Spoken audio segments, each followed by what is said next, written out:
Amazing audience, we are live with Julie Heath now. The amazing Julie Heath, right? Come on. You say so. There we go. Amazing Julie Heath. So she's about to tell us what she does here, but I was just made to know that she is responsible for us being here at Speakeasy, right? And I want to say thank you verbally. You're welcome. And thank Amplify Hope. They deserve credit. Well, they've gotten thanks, right? But definitely, no, thank you, because the one thing I would like to know, were we supposed to speak easy when we were here? Right. Well, prohibition reference there, but I don't know. You don't have your beer here, so. No, I don't. The idea for this organization, which is a nonprofit co-working space dedicated to entrepreneurs, is that originally the founders called it a moose lodge for startups. Really? Yeah. So there were lots of beers here. And there was this idea that Indianapolis needed to have a hub that was intended for people to gather, for people to share, for people to advance each other's organizations, and so that people could start companies and start efforts that would advance the community. So it's all about carving out a place for entrepreneurs to start things, to collaborate, to learn, to create. To be able to speak easy. Right. Okay.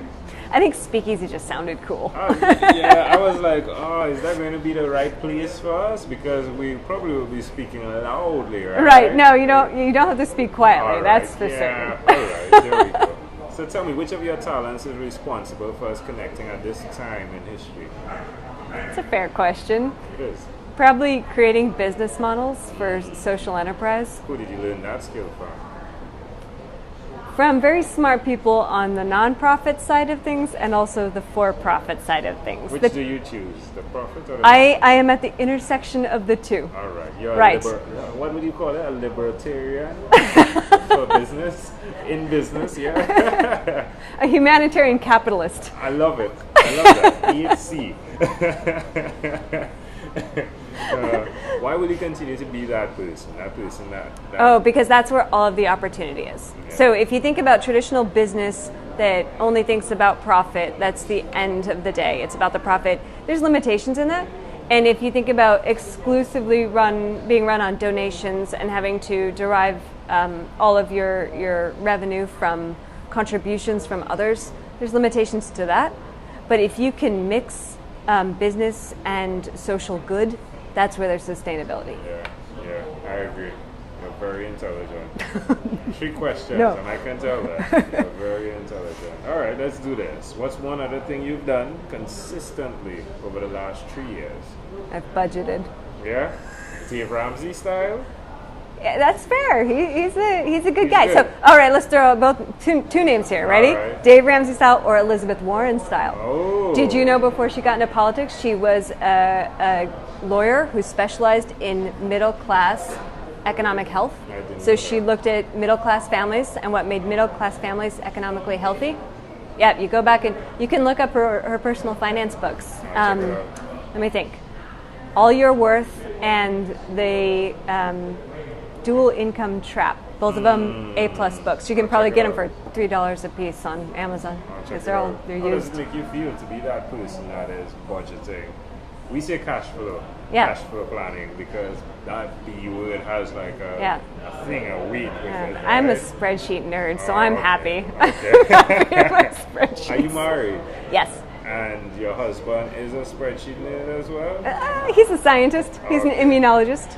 So how do you all do the budgeting together when it's time to do that? He hands it to me. That works. That's a great idea. Why would you suggest to people that are listening that they do that, be aware of their personal finance? Probably because, if you can be proactive and think about having your revenue exceed your expenses, you're going to be able to take care of yourself. And if you just try to plan to have your revenue exceed your expenses, you're going to be able to take care of others too. So put on your own oxygen mask and then you can put on the other oxygen masks. I love that. She's going to do this in 7 minutes. Because she has her answers direct, right? But like fully potent, which is pretty intriguing. Yeah? Good, okay. Okay. Where would you want people to reach out to you to find out about Speakeasy or what Sure. you do? People can find me on LinkedIn. Right. And also on the Speakeasy website, speakeasyindie.com. Wonderful. This is Julie Heath. Right. H-E-A-T-H. Correct. Right? Even though she's bringing the heat, H-E-A-T. Just throw the H on. That's Go, right. right? All right, let's switch gears for Okay. a moment. Let me invite you into my time machine that is surrounded with beautiful, warm, blue Caribbean water. Perfect. I do the Pacific Coast, so the time? I'm used to the colder water. That's where I grew up in the San Francisco Bay Area. But I like your warm waters. Let's do your warm waters. Too cold. Let's do my warm waters. And your pants is blue like the sea already, right? So let's see how that works. Right? She's wearing. That's blue right. I pants, have ocean that's blue, right. Ocean blue pants. What is your earliest childhood memory?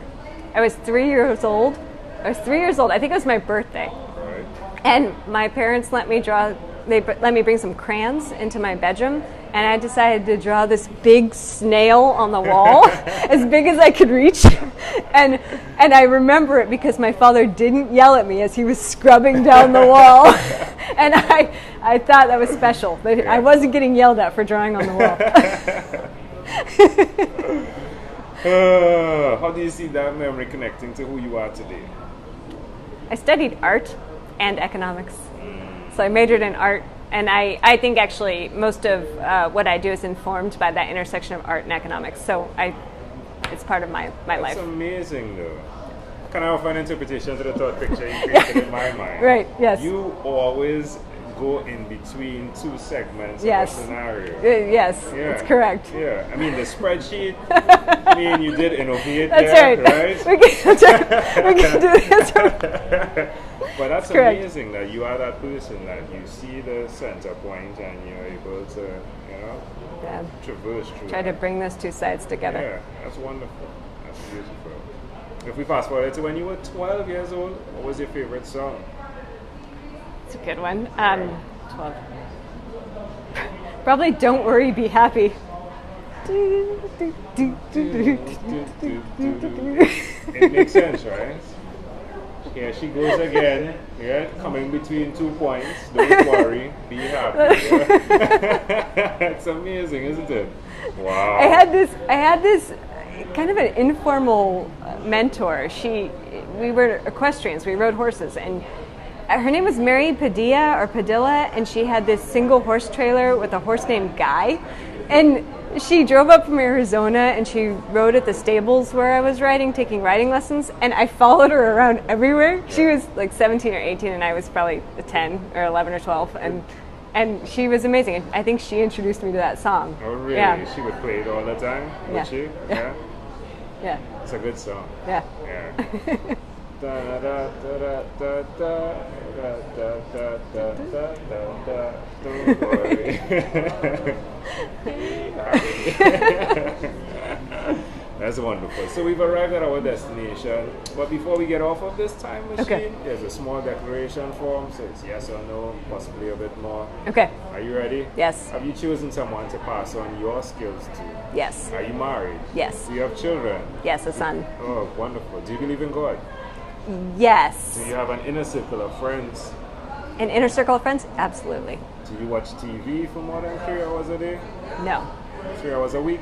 No. What about screen time, the phone and or the computer? Is it more than 8 or less than 8 hours a day? Sometimes more, sometimes less. If you had to share with us your own unique real statement, a statement that represents who you are, Julie, what would you say that is? Margin meets mission. Yeah. She's a spreadsheet person. I love it. Thank you. This is fun. Well, Julie, before you leave, though, is there anything else you'd like to share with our amazing audience? Back to the put your own oxygen mask on and then others. Yeah. Advance others. Advance others. If you advance others, you all rise up together. Love it. Julie Heath, thank you for being on What is Inspired by 12-Minute Convos with Angel. My pleasure. Thank you. Boom!